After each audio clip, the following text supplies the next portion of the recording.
Hey, what's going on, guys? So there is a belief that says Christianity and science are at odds. That Christianity is hostile towards science. That Christianity is an anti-science religion. I want to try to clarify some of the things and maybe unmuddy some of the waters.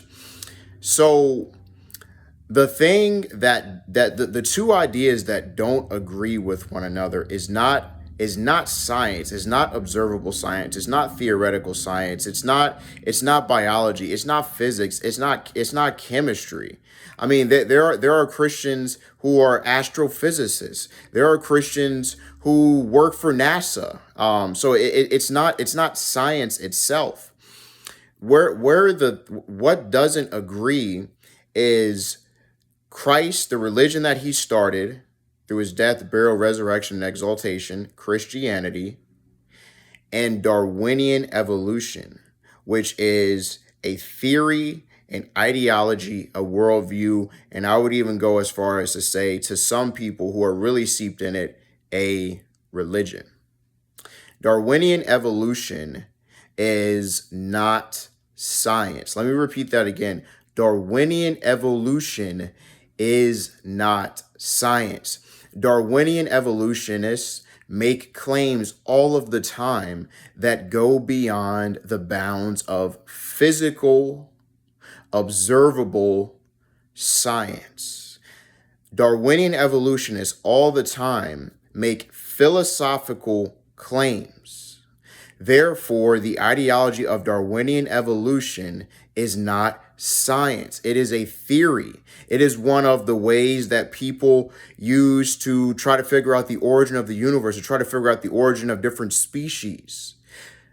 It is an ideology. It is one frame, a mental frame with which you can view the world. Another frame is that an omnipotent, eternal creator made this entire universe, made the laws of nature that can't be broken, and the various processes. If you're listening to this and you're into physics or you're even a physicist, you know how many amazing processes within the natural world that you can observe. You know how you see how intricate the processes are. So another frame of reference or another way to view the world would be through the lenses of the only way these clearly educated processes, these clearly systematic processes could only have come via intelligent design or via an intelligent eternal creator outside of the natural realm, outside of space and time and matter, outside of that, spoke this into existence. And we have various historical writings to show his actions throughout history, the actions of God. So what's in disagreement is Christianity and Darwinian evolution, not science. Remember, Darwinian evolution is not science. It makes philosophical claims outside of the bounds of science. Therefore, it goes outside of the realm of natural observable science. Another thing that would maybe give credence to the idea that Christianity and science are hostile toward one another is that we have this belief in our world that the only way that you and I can know things is through physical, observable science. Have you ever heard somebody say, if you can't prove it to me scientifically, then it doesn't exist? If you can't prove it to me via science, then I'm not going to pay any attention to it. Have you ever heard somebody say that before? Or maybe you've said that before. So that belief system, it sounds very like educated. It sounds very intelligent. But when you start stripping back the intricacies of the belief, you will see that it's lacking. And what I mean by that is, okay, that assertion that you can't know things except through physical science or observable science. Can you test that claim? By the way, that's a philosophical claim. That claim is not based in any physical science. The claim, the belief, the assertion that says you cannot know anything outside of the realm of science. Can you test that assertion under a microscope? Can you test that assertion with a scientific method? If you cannot, then that is a self-refuting claim. The claim in and of itself is self-refuting. It refutes itself. Another thing to consider is, how do we know about the various hundreds and thousands of historical figures that garner our respect?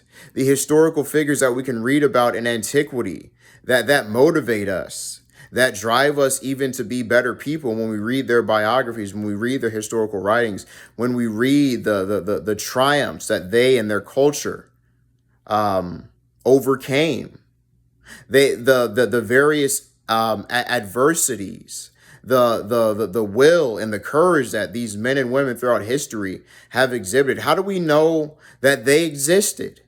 Can we take them, if they lived in the 15th century, the 14th century, the 1st century, even in the BC realm, can we take them and observe them in a laboratory? Of course, no, we can not. But we believe these various women and men existed. How do we know Alexander the Great existed? How do we know he conquered the world as history tells us? Can we test Alexander the Great in a lab? How about Nero, a Roman emperor of the 1st century? How do we know he existed? Can we test him in a lab? No, we have various historical authors such as Tacitus and Josephus and a ton of other historical sources that simply wrote about Nero. They were writing historical accounts.